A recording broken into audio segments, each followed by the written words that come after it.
Everyone, I'm the CEO of Thoughtexchange, Dave McLeod, and I'm here very happily with Dessalen Wood, who's the VP of Talent Development over at Cineplex Entertainment. Welcome, Des. Thanks for joining us today. Thank you.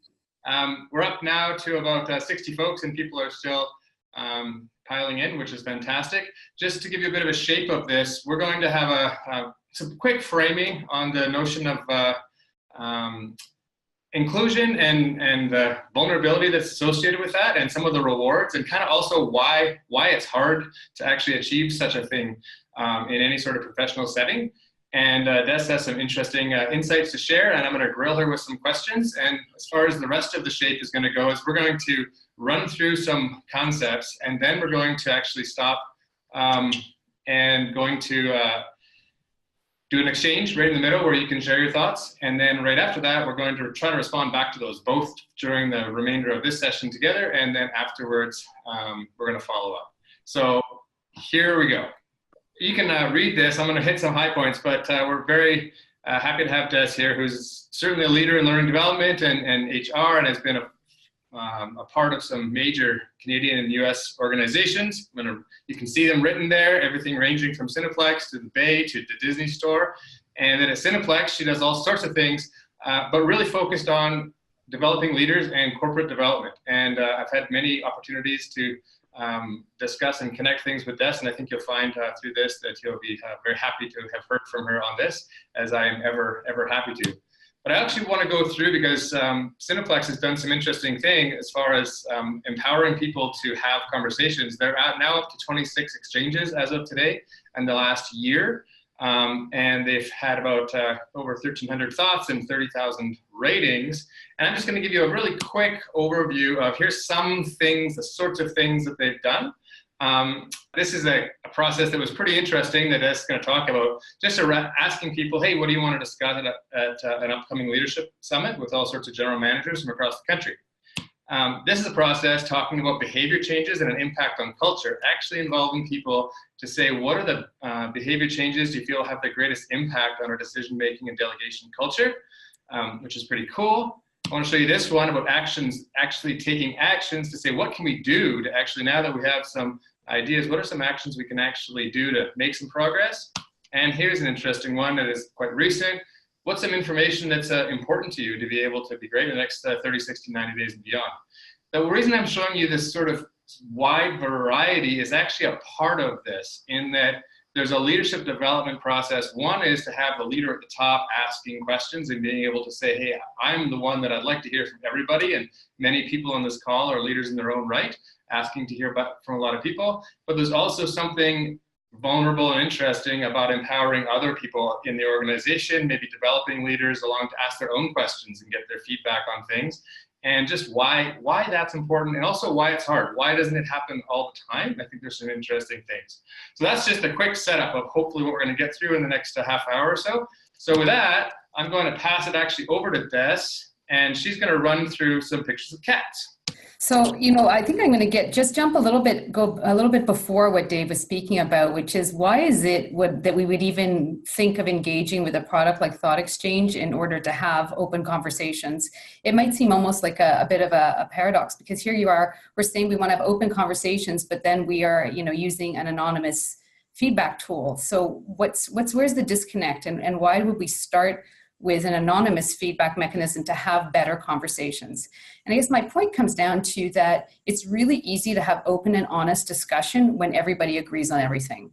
I don't know if you've ever been in a room where people are wildly agreeing. It feels really amazing. And most people feel pretty, comfortable when they're going to agree with the group, and especially if there's a senior person in the room. And so our tendency is to want to agree, and then to be that voice that says, I'm not really sure if that's exactly what I think. It can feel like it's got a price, and I'll explain to you why. It's because right now we're in a culture of speed. Everybody wants to have things done quickly. And I don't know if you've ever been on a conference call where you're about to wrap up 10 minutes early and somebody says, I'm not so sure I agree with what we're doing. You sort of feel this collective groan, across the world as everybody's, annoyed that we have somebody who doesn't agree. And yet we talk so much these days about the importance of a diverse and inclusive workforce, meaning that we think it's really important to have different people in the room and different opinions. And yet when those opinions are voiced, it tends to fall a little bit flat. So, I like to use this piece about cats. Just, anyone who knows my presentations, they always have animals in them. So that's part of my thing, is that, diversity can feel complicated. Diversity and inclusion. So typically most organizations started with a small group of people who know each other well, who are all quite similar in background or in work style, or just, in many other traits.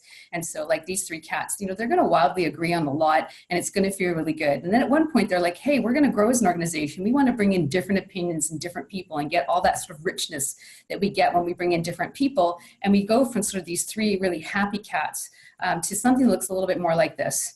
So I don't know if this is what a typical meeting looks like in your company, but it can look that way pretty quickly, whether it's online or it's in person, is that you have a lot of people and they're not really sure what their relationship is with the person next to them and how safe it is to voice a different opinion.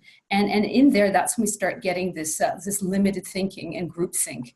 And it's quite normal. It doesn't mean that people don't have courage. It's just, there's a certain amount of political savvy that comes with working in organizations. And what I mean by that is that typically people will not voice an unpopular opinion, nor will they stray far from what the top leader says. So I like to use this image when I'm talking about leaders, is that it's not always obvious when you no longer have the most important opinion. So what happens is that over time, we get used to, throwing out an idea. And as you get more and more senior, what you'll find is everybody in the room sort of aligns to you first. So you'll see things like, let's say it was me and I made my point and somebody will say, well, to Des's point, and they'll basically start almost like a negotiation. They'll start with my number and then they'll give their opinion. And maybe it's going to be a little bit different from mine, but it's not going to be wildly different. Why? Because it's probably not the best idea in a public setting to throw your hand up and say, you know what, I think that's a terrible idea and we shouldn't do it. And what's funny is that those people who do it, it does take courage to disagree, but there's a short line between disagreeing and being considered disagreeable. And most people do not want to be considered disagreeable. And because of that, they'll tend over time to start to modify their responses. And even if though they have very different opinions, which is why we hired them, because we wanted somebody different, or why we promoted them, we tend to start to like them more when they agree with us more. And that doesn't mean that they're bringing their full self to work or all their opinions to work. And so why do I say that? Is that we get to this point where people are sort of sitting in a room and everybody might think the idea is not a good one, but nobody wants to say it first. And, that's again, very typical. It doesn't mean that you're lacking courage. It means, like I say, you're probably pretty politically savvy to know that it might not be the right time to be the person who doesn't agree. And I think this is best illustrated with the story that I tell all the time, especially to teams who I work with directly and to leaders who I think have been promoted through the years and see themselves as really accessible and really like grounded and down to earth. And because of that, they believe that they can have any conversation in any kind of meeting setting with their teams because everybody knows and loves them and sees them as being accessible. And so the story, I call it the 10 Bob 10 story. So what this is really this concept of, I met the person who actually started this by telling me a story about his life in a corporate office. And he said, they were all very, very savvy executives and they got a new CEO in, his name was Bob. And he had an idea on how to transform the organization. And the senior leadership team there felt very, very concerned about some of the decisions he was making. And he sensed that there was reticence in the meetings, but nobody would ever actually say, I don't agree. And so he was like, I'm calling this meeting about my strategy, and I'm going to go around the table, and I want to get everybody's honest opinion. And so this group of leaders, came together quietly and said, we've got to speak up at this meeting. It's really important we say something, because I'm concerned the company will not survive this if we don't. And so they're all sitting around the table and, Bob's there. He's the new CEO, really powerful for them. That means, he has all the control over their future, their growth in the organization, even, their financial outcomes for the year. And he's, talks about his strategy and he goes to the first person. He says, well, out of a 10, what do you give my strategy? And there's this long pregnant pause. And the first guy says, I'll give it a 10. And then, guess what you get? Going around the room, you get 10, another 10. And then there's one person who's like super courageous and he gives it a 9.5. And essentially that was what happened in that meeting. And 6 months later, the company was out of business.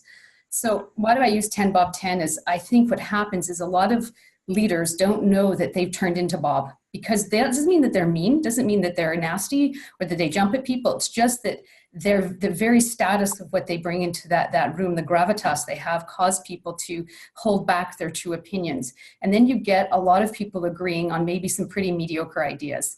So, if we want to pull away from this, you could say, look, we've got to just give our people, more courage. We've got to push them. But, our nature as hierarchical beings is to align to the alpha.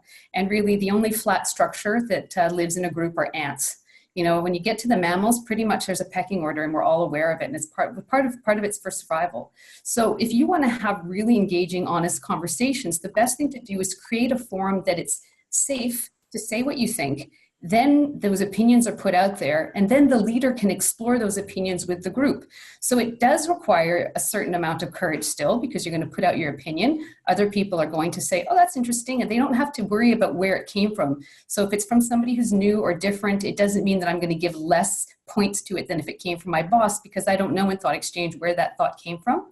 And then the leader actually gets to see the true feelings of the group and then address them. So it's twofold. One, you ask the right question, then you get your answers, and then what the leader can do to have that really engaging conversation with their team is to respond to those the issues that the group deems important in a really calm and professional way. That's great. Thanks, Des, because now I want to dig in a little bit. So that is, I loved the 10 above 10 story, and I want to dig in on a couple of pieces here. So I showed you a few examples of things that have been done inside Cineplex. You see Des actually ran two very different things. One is actually talking with senior leaders about decision-making and delegation and trying to find some action steps that they can take so people can be very honest as a senior team. But then the next one, actually, I would say might even had a larger leadership impact, which is, hey, what are some things you want to talk about? Surfaced some really interesting thoughts that people want to dig in on. And Des was actually able to have a conversation with, general managers that created a pretty interesting leadership moment. So a lot of people, when they're leading a network discussion with a lot of people, they have a major concern. The concern is, what if something that comes to the top is something that I can't deal with? What if everyone says, I want more money, I want more of this, I want more of this, and it's just stuff that you can't really deal with? And so there's Des also sits in an interesting spot that she is a leader and she does leadership development. So she has to work with leaders as well in trying to actually say, well, if you ask the question, what are the answers that you're going to get back? And sometimes you can actually do something about things that come to the top, and sometimes you hear it comes to the top and you can't necessarily change it. But is it better that you ask the question, or is it better that you pretended that you didn't? So maybe you can, Des, I'd love you to share a few stories about that actual impact of saying, hey, well, we asked a question, we got some answers, and sometimes they're good and sometimes they were a bit challenging, but what happened? Maybe you could tell a few stories. That would be fantastic. For sure, thanks. So, one of the interesting things that I think everybody's concerned about in a tool that's different than a survey. So in a survey, you can ask some pretty volatile questions, but the answers that come in are private. And so the organization or the person, the surveyor, can decide whether they're going to address that or even acknowledge that came in, because really, except for the one person who wrote it, nobody knows that maybe 100 more people wrote it or nobody wrote it. And so because of that, you maintain a certain amount of control. What happens in a tool like this is that you ask a question like, what would you like to hear more about at our leadership summit? And you might end up with an answer that's not exactly what you expected. And in our case, we asked general managers, and they gave us some responses about some of our decisions that they were not so thrilled with. And, one of them was the longest running 5-star rating ever in Thought Exchange history, was a decision we had made with our general managers over the Christmas period, and they were not happy with it. And, what ends up happening is that first, the organization can see and the leaders, that there's a pain point. And if we're willing to fix it, that's wonderful, which is, what we were able to do very quickly. And then there's other pain points that come up in every kind of survey. It doesn't matter where you work, usually about working conditions, work-life balance, pay, these kinds of things come up over and over again. And, again, organizations have a decision to make to either not acknowledge that these concerns are there or to talk about them honestly. And what I really feel is that people crave an honest response. Even if it's not the right response, they just want an honest response. And so, initially when this happened, I think it sort of surprised us all because it wasn't, exactly the answers that we were hoping to raise to the top. But then we also were able to make a decision, which was when we brought our general manager together, was to address it right there and then. And so in our opening talk, one of the things that I thought was amazing is our CEO, Ellis, who's really wonderful, made a joke to the whole room. you weren't so thrilled with that decision. And we saw that in the thought exchange, and there was everybody started laughing. And, you could just see the fact that he was able to acknowledge it and bring it forward. And a lot of those comments happened in 3 days about the thought exchange feedback, and referring back to it when we were talking about decisions we were making, I think engendered a lot more trust and faith in the organization. Whether the answers were exactly what people wanted or not, is that it was out there, we saw it, and we were commenting on it, and we're all still okay, and everybody's still here. And I think that's the biggest fear, is that when you put out an opinion that might be considered slightly unpopular, it doesn't mean that you're a disengaged employee. It doesn't mean you're a bad employee just because you don't agree with us. It just means that you don't agree with the decision. And I think in the past, if somebody had thrown up their hand in a large setting and called out a decision or a policy they didn't like, it would be hard not to label them as the problem as opposed to what they're calling out. Like, there's always a little bit of a fine line in that piece. And yet here we were able to see that a lot of our people that we trust and value the most were unhappy, but that doesn't mean that they're not happy employees. They're just unhappy with the decision, and we could address it quickly. So that, I think, to me was incredibly powerful, because it really is the worst case scenario for an open feedback forum, is to get something you don't want to get and have everybody give it 5 stars. And then what are you going to do? Well, the point being is you're just going to do something about it, which is actually exactly what feedback is supposed to make you do. But I think that we've just gone to a period of over-surveying and under-reacting, that people don't expect that actual reactions will happen. And a reaction isn't always solving it. It's just a reaction, an acceptance that information is out there and that we're aware of it and we're thinking about it. And so, I did a session with Dave just last week, and one of the questions we got is, what if somebody says something, everybody rates it high, and you can't change it?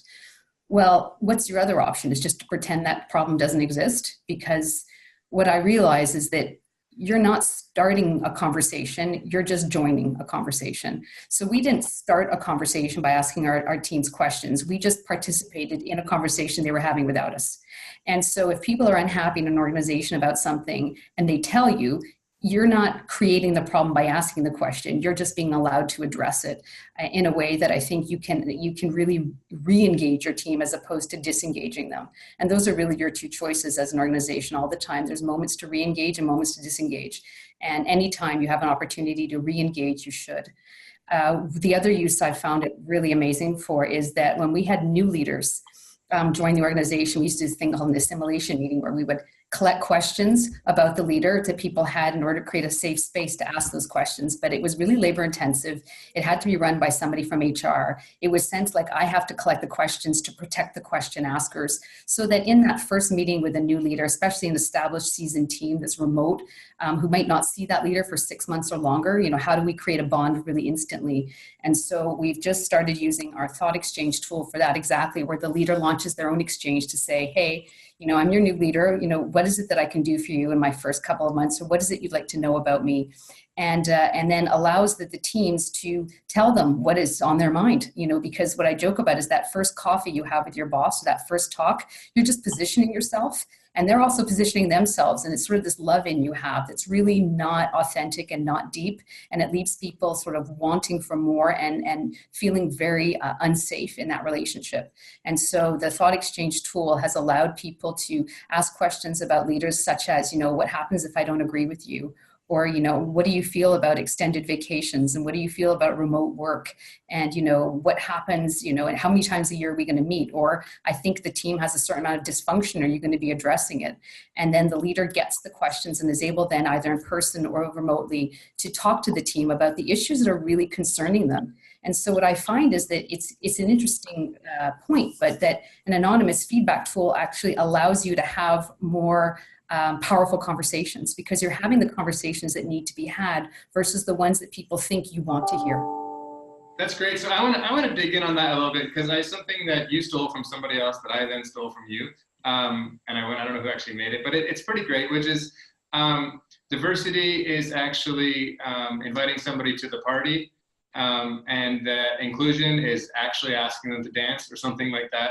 But the thing that I'm pretty interested in is that, so we can't help with diversity. People need to figure out what that means and how they deal with diversity and how they attract the right people that are going to be great for their organization. We can certainly support and advocate for diversity. We can't really empower it or enable it very much. But it's an interesting thing. In all those examples, imagine you're a new leader, you've got a new leader, and every organization is focusing on diversity because they understand the return on it. And yet there's a moment where, so back to those cats, is that there's a moment that, so you've got diversity or you don't have diversity, but then why is it important? How does that feel as someone who's going to say, well, I'm actually asking everybody on my team for their thoughts. And I don't actually care what your title is. I don't care where you came from. I don't care how long you know the company. I don't care your background. Actually, I don't care anything about you except for the idea of meritocracy, that I want great ideas to be able to work with there. I kind of want to dig into, we titled this About Inclusion because there's some really interesting stats that are coming out, but at the same time, they're kind of boneheaded obvious. On one end, they're saying, people that answer, yes, I feel like I have a speak up culture, are 80% more effective. Or people that say they feel included in decisions are 1,000% more likely to stick around for 5 years. There's all sorts of metrics coming out, but they're both interesting and also, like I said, kind of boneheaded simple, which is that cultures that actually include people's voices and actually care and respect people outperform cultures that don't. So I'm actually curious just for you to comment on what do you think that impact is as someone who's actually participating? So we go to leader side, that's great. Leaders are asking these questions, they're getting this insight side. But what about the other side as far as like the impact is the people actually participating, and then why is that important to you? I think that, again, in the traditional meeting setting, whether it's a call or any kind of live session, is that you have a certain group of people who are usually closer to the senior person or more established or more tenured who feel more comfortable voicing their opinions. And so because of that, or it could just be personality type. There's the people who are, ready to come out with their opinions, and there's those who sort of reserve and wait until they hear the room before they voice it in. And so in that, you end up hearing, I would say, an if you looked at it just by sheer numbers, certain people will over-index on their opinions, and therefore they will seem like the only ones because they're the loudest or they're the only people who are speaking. And my point is that others who don't speak or who are, not as motivated to be the first one out of the gate doesn't mean they don't have as strong or as valid opinions. It's just their nature or their feeling of safety in the organization causes them to withhold. And so if you can imagine in a room that there's people who are putting all their cards down, giving everything they can, and other people who are holding theirs back a little bit because they're a little nervous about, if I spend this card, what is it going to cost me? And there is a cost for speaking up. And I'm not saying the cost is always negative. Sometimes you're going to be hailed as like the hero, and other times you're going to be the villain. But there is some sort of positive or negative consequence around every decision that one makes in an organization. And so when you use something like Thought Exchange, you're actually getting everybody's thought. And the loudest person or the person who's most connected to the leader or the person who has personal relationships that are in the room, their opinion doesn't get any more weight. And it's probably the only time that will happen because no one knows that it's that person's opinion and therefore it doesn't have more value. And someone who's maybe not spoken up in 3 or 4 months because they're just not sure whether this is the time and place, that opinion can be really be the groundbreaking one. And for that moment only, it will have the same weight as every other opinion in there because everyone sees it and decides whether they agree or they don't. And even if they don't agree, or some wildly agree and some wildly don't agree, it causes a discussion that typically won't happen. And what I feel what happens with diversity and that whole idea of asking people to dance is that, we want different opinions in theory. I think we understand it because we're smart people. We understand that's value. But when it's actually happening, it doesn't feel great. And so because we're really motivated to feel good and feel accepted and feel positive, behavior that tends to make people uncomfortable starts to find itself limited to certain situations or certain people. And that's incredibly unfair because those people might be right. They might have amazing things to bring to the table, but just by the nature of our dynamics and our relationships, we might devalue their opinion slightly. So I feel that here, for myself as a leader, when I see an exchange and I see a few things top 3, it might be like, ooh, not what I expected, but I'm going to work with it anyway. And I'm not going to come back out of the gate and say, it must be those 3 angry people who are angry again. Because what I end up finding out is that whether people are, rating all thoughts strong or some high or some low, there's always like I use the Venn diagram, there's always the ones that everybody's agreeing are an issue for the organization. And if we can tap into that, or even as innovation questions, what could we do to be better at innovating, or what's a new product, or what's an idea like that, you're going to see that, I would say the democracy at play here, that I don't think happens in most live interactions. It's not very democratic. Okay, that's great. So I think that everyone here can agree. I think there's an interesting danger zone, and I'll admit my bias and stupidity prior on this area. So on one level, people can say, listen, whether it's customers or community, there's this big meta zone, which I'd love to hear from everybody, especially if I'm not only hearing from the loud, few angry voices, but if I can actually understand what everyone agreed on at this outside meta big group, so the community, the customers, the big people that you don't know, if you can understand that everyone can agree, yes, I would love to hear exactly what they have to say. And then there's I have my 3 closest friends, and they always tell me what they have to say. And everyone can agree on those 2, but then there's this big, interesting danger zone in the middle. And here's my experience, is that ThoughtStream, before Thoughtexchange, when we first sort of were inventing it, I had this very strong opinion that every thought had to have a name on it. You had to have a name on it, and that even after you do your rating, everyone had to see what you rated, because we have this, it's trust, it's about an organization, and as you grow, we all trust each other, we're all adults, we can all just speak up. And I thought, well, that's the best way, because then you know who said what. You can even decide around compensation based on people giving great ideas. And then you can see where people disagree, you can take them off and discuss where people disagree. And that just seemed like the right thing as a leader, as a biased person sitting on top of an organization. Anyone who's been through this is already probably laughing to themselves at my overall perhaps stupidity. But the thing is that I thought this has to have a name associated with it. And a bunch of people said, well, what if it didn't? Like, what if you just tried making it confidential, that you didn't have a name associated with it? And what if you just tried asking people what they thought and promising you won't share their name nor how they rated things? And I thought, okay, well, let's try it. Though I think it's kind of wrong. I'll try it. And my thing in our own company was that not everyone participated all the time because they were busy in our own product. And then we tried it where we took all the names off and we promised them that we wouldn't look. And all of a sudden, nearly everybody participated. Overnight, it would be this mass change. And what I realized by talking to people is there was a couple things that happened. One is that people, if they had a great idea, they didn't necessarily actually want to be acknowledged as the one with the great change idea. Thank you so much for your wonderful idea. There's a lot of people who said, actually, if my idea rises to the top, great, I just don't want the credit for it. But at the same time, if it's a really stupid idea, I don't want to be known for having a really stupid idea that everyone really disagrees with and it's at the bottom of the pile. Yet as soon as you took that vulnerability out, all of a sudden people were willing to participate. So I'm also wondering there about that interplay, because I think a lot of leaders are like me, where they feel like, well, I don't know, if people have something to say to me, they should come and say it and they should stand behind it. Yet there's, in the name of inclusion, it turns out there's a way to include people that if they just say it's my ideas that count, it's not the fact of exactly who I am, that giving them that ends up being a pretty powerful moment. So I'm just curious if you could sort of comment on the anonymity aspect, and also the bias that maybe that's not a brave thing, maybe it doesn't belong in organizations, or maybe it does. Well, a couple things. So, my view on anonymity on the internet is a little bit different than anonymity inside a company. So I have 2 different views. I think on the internet, the fact that people don't have to put their name next to it creates a tremendous amount of cruelty. That if you had to put a name, it would stop. So a lot of newspapers and comment sections won't allow you to comment unless you have like not your handle, but you're using your own email so that they can identify you. And that stops a lot of the harassing and the hostile comments. And you could think inside organizations, you see the same thing, but I simply haven't.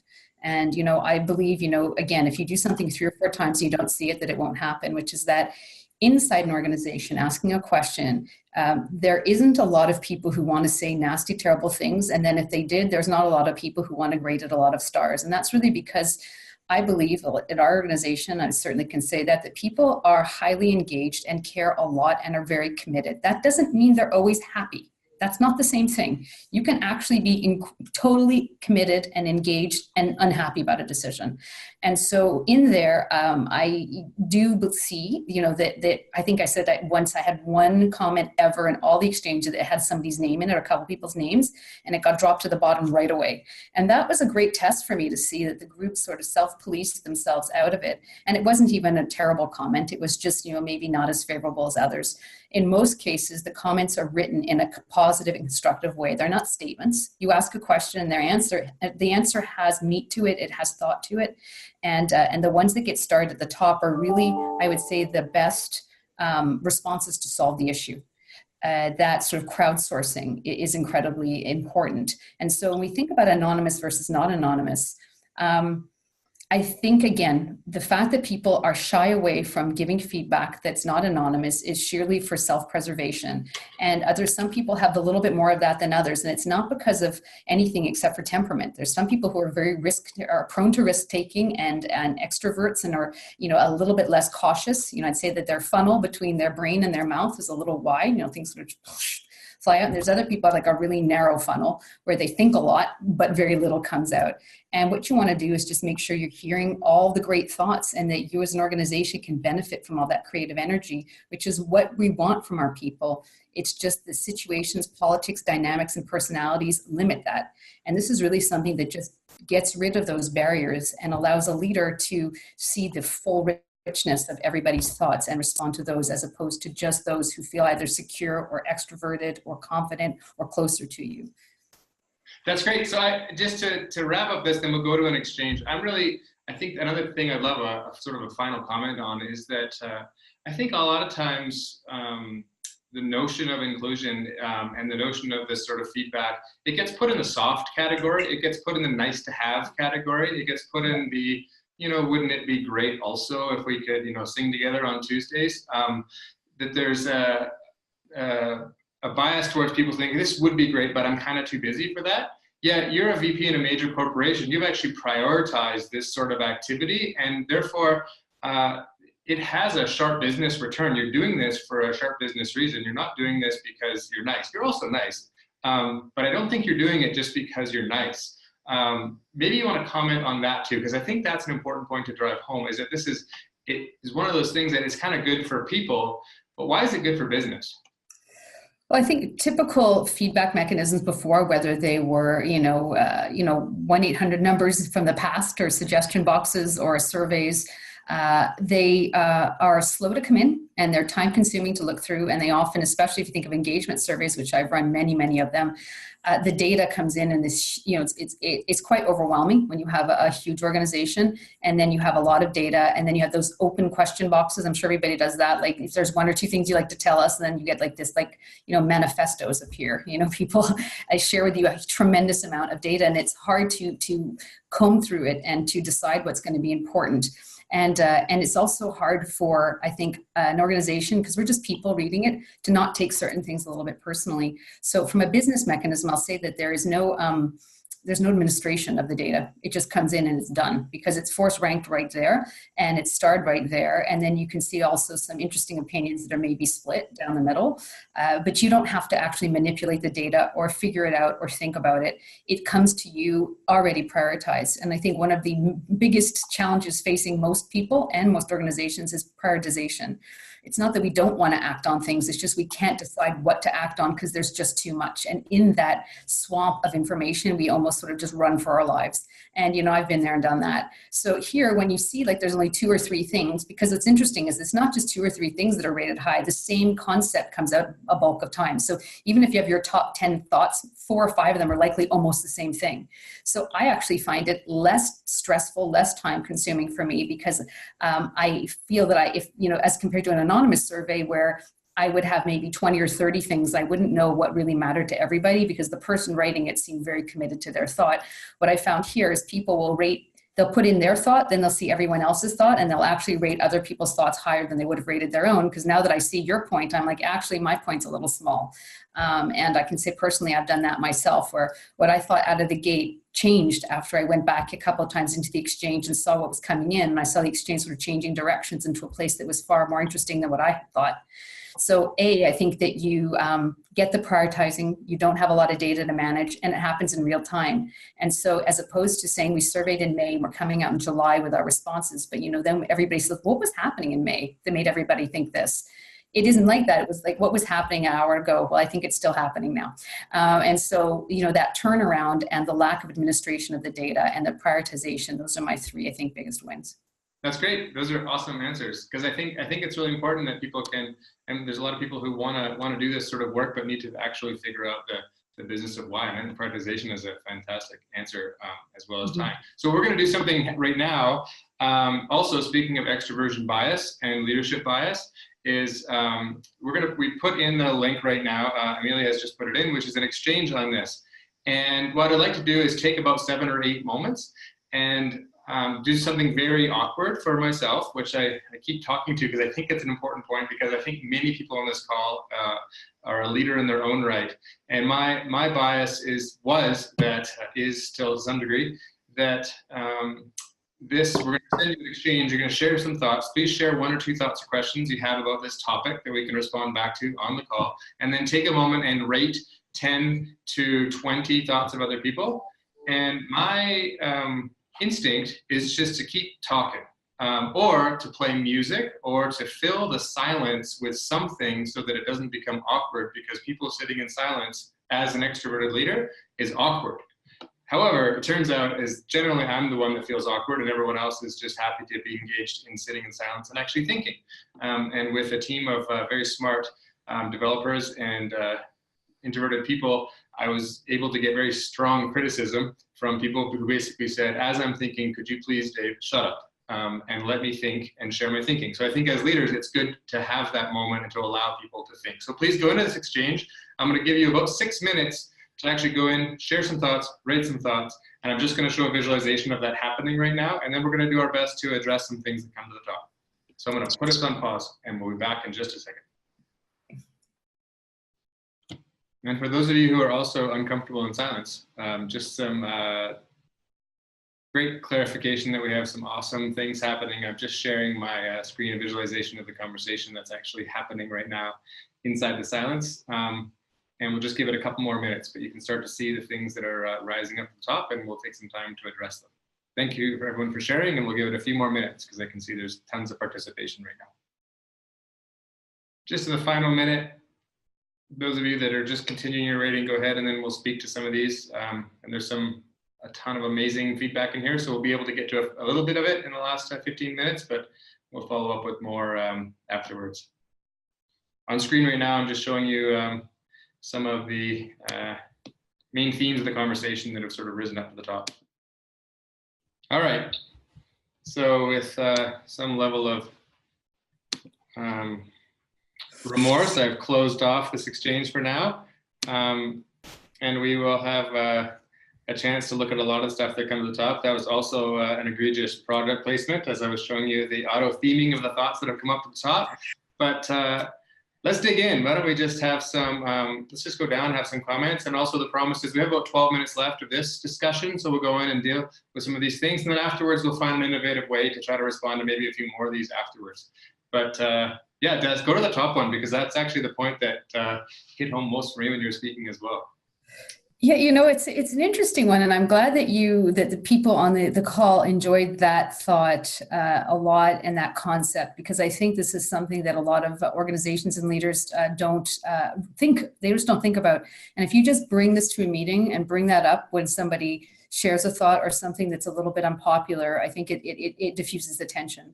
So yes, I don't really have more to say on that, except that you can use that comment. It makes sense to people. It's intuitive, and then allow for more open conversation. I do think as a result of doing this kind of thing more often and realizing that happy people can be unhappy with a decision, it will create for more open feedback. So I think the end result of thought exchange is you probably will have more dialogues that are open and safe, because you'll have just created a climate where leaders are demonstrating their ability to be mature in the face of unpopular feelings.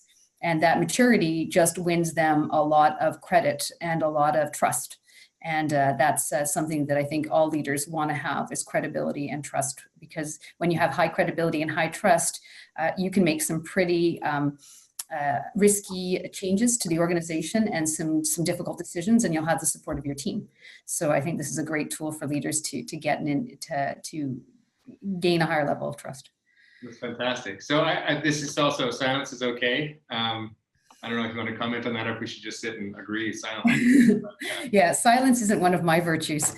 But and I can tell you that throughout my career, I have been somebody who tends to put my hand up in unpopular situations. And sometimes there has been, I call it the cost of speaking up. I usually, in a PowerPoint, will have just a picture of some gold coins, because there has been costs to me over my career. And I think that's probably why I'm even more of an advocate than I would have been, is that I've seen, the reaction sometimes to sharing what is obviously a really important opinion, but an unpopular opinion, and the costs associated with that. So I have a strong feeling that we need to protect people from that to a point until we're really sure that the leadership team is ready to hear them.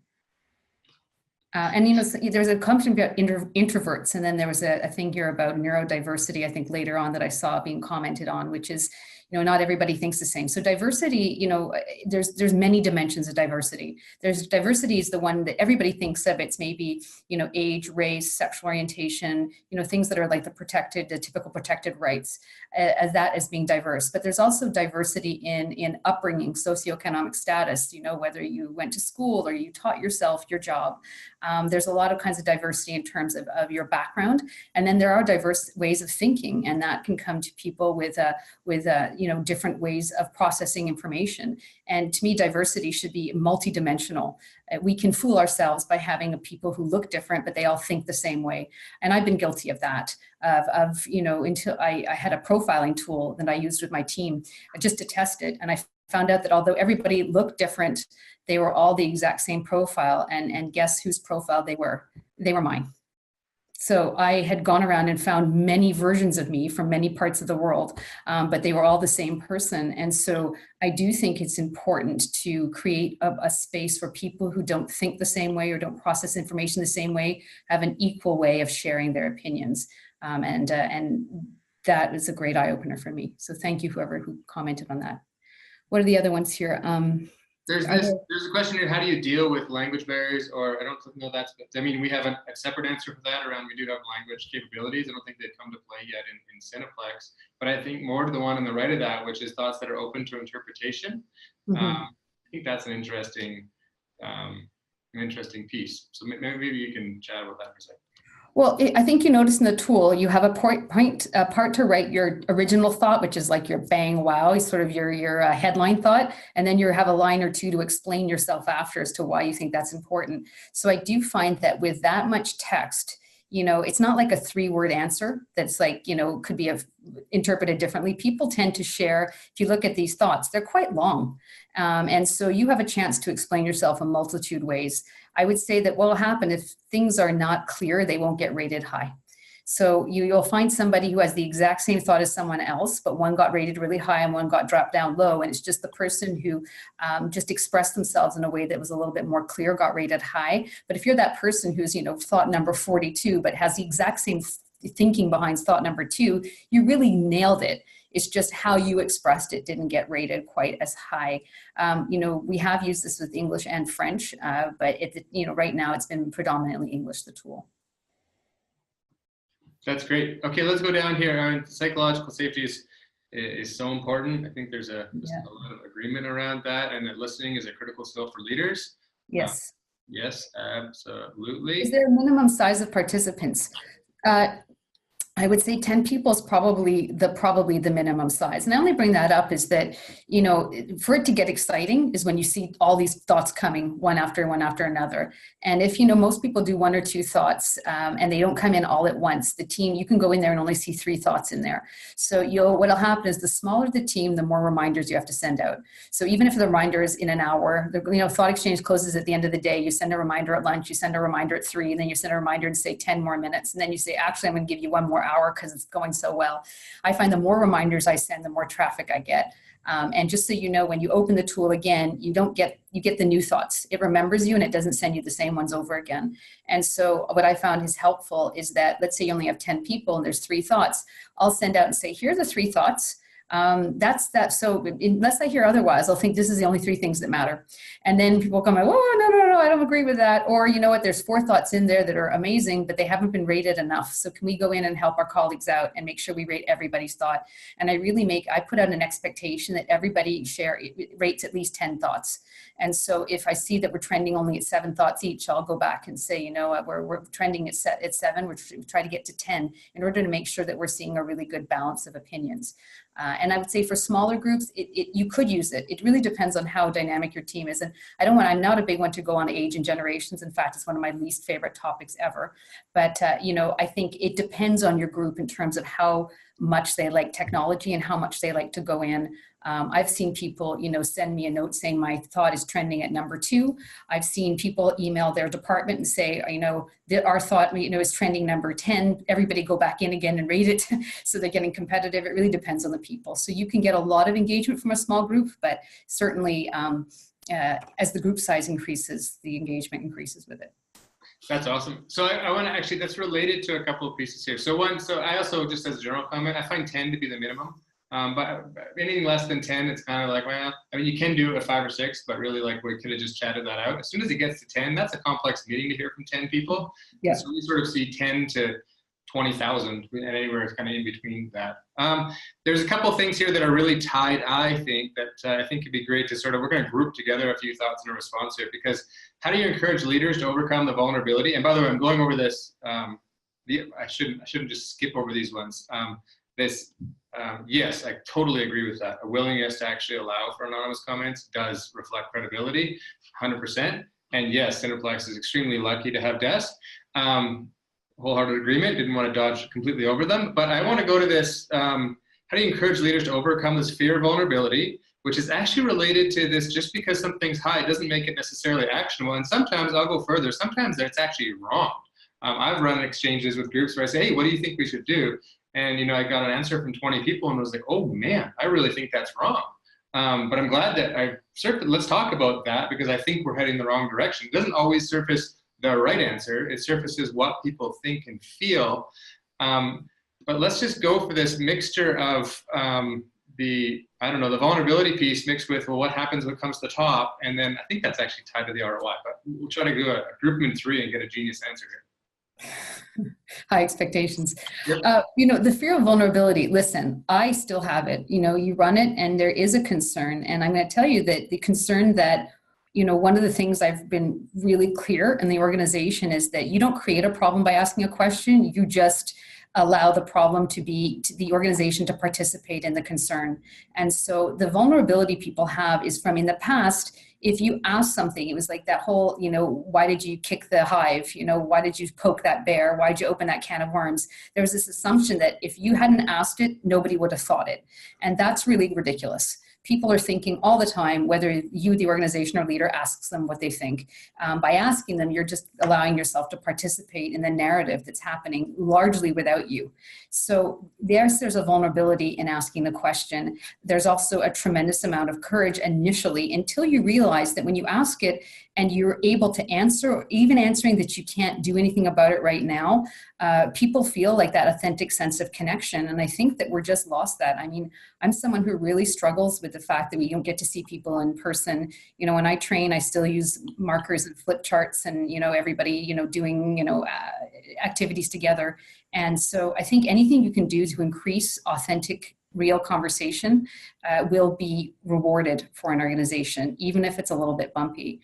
What if something that people prioritize isn't actionable? I won't lie, that's happened already. People have prioritized things that we can't necessarily deal with right now because either it's not part of our business model, or it's not feasible in terms of a financial decision, or it's just not one of our priorities. But even saying those 3 things, but thanking people for their candor. And I'm going to tell you that if you do a thought exchange, there's always going to be something in there you could just do right away. Not some huge complex things bubble up and some small things that are just bugging everybody bubble up. And, if you can just grab a small thing that's bubbling up and say, I can do this, Sadly, we can't do that. Is better than pretending it's not there. And trust me, in your surveys for years, you've seen those same issues coming up. And what we do is when we put out the survey feedback debrief, we just pretended it wasn't there. And that's actually, to me, far more despairing for employees, is to find their feedback has vanished. That's great. So let's close on this one. We're right on top of the hour. Maybe just a closing comment here, which is loving the prioritization in real time. We'll get back afterwards, as I said, and respond to more of these. But yeah, is it about staff retention, keeping staff? Is it about seeing them achieve more? And what have people shared with you about that? And let's close on that one. You know, I laugh often with the ROI when everybody talks about it. I happen to be married to a scientist, and he taught me a long time ago that just because something is correlated doesn't mean it caused.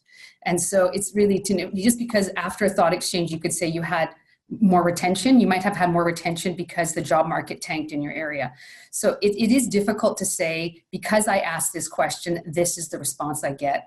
I can tell you that in times of tension, or for situations that people feel that they're not being heard, you feel that there's a diminished amount of tension when the conversation is out there and the company is talking about it. People find, they've even said to me, it's therapeutic just to participate in an exchange, just because hearing their thoughts and knowing somebody seeing them makes them feel like at least it's not for nothing. What I can say for the ROIs, we are only a year into our relationship, and we're really just getting the maximum impact of this tool right now, because it takes time to get all leaders to understand how we can use it and when to use it. I would say that what I feel now is I'm seeing faster decisions in terms of what we're going to do. We have new leaders asking, what's the priority for my area for this team, and the team is telling them and they're acting on it. For myself, I used it when we were doing training for our general managers. We said, what's the training that you would like to see at our next conference? And they chose the sessions, and they rated them 4.2 out of 5. And I think our best rating before that was 3.5 out of 5. So we saw, again, a return on investment where when we asked the question, people told us what they wanted and we could deliver on it. They were incredibly happy. And I think the point, and Dave has taught me this, is, just make sure you ask the right question. If you ask a vague, open-ended question, you're going to get a barrage of bizarre answers that you can't really do anything with. You have to ask a specific question that gets you answers that you can action. And yes, there's going to be a little bit of noise, but remarkably less noise than I expected. That's fantastic. Des, we're 2 minutes on top of the hour. Most people have stuck around, and there are a lot of positive comments and a lot of things in this exchange. So first of all, obviously, thank you so much, Des, for you hosting this conversation, and then also to everybody else here who came out just to listen to this. There's some questions in there about will it be made available? Absolutely, we will make this available. We'll send out both answers to this, as well as a version that you can share out with people. And we will also make sure we respond back to as many of these top thoughts as we can. And I was saying we just send them back, but Des is already challenging my thinking on maybe some interesting ways we can share back some thinking. So thank you for attending. Des, final word, over to you. All right, thank you, everyone. This was great. I'm excited to see the exchange, and everybody here, we're all on the same trip. We're all on the same trip here. We're all on the same road. So I just wish you a lot of courage and a lot of optimism for the future, for your organization, for yourselves. Thank you. All right, everyone. Have an excellent afternoon. Bye-bye.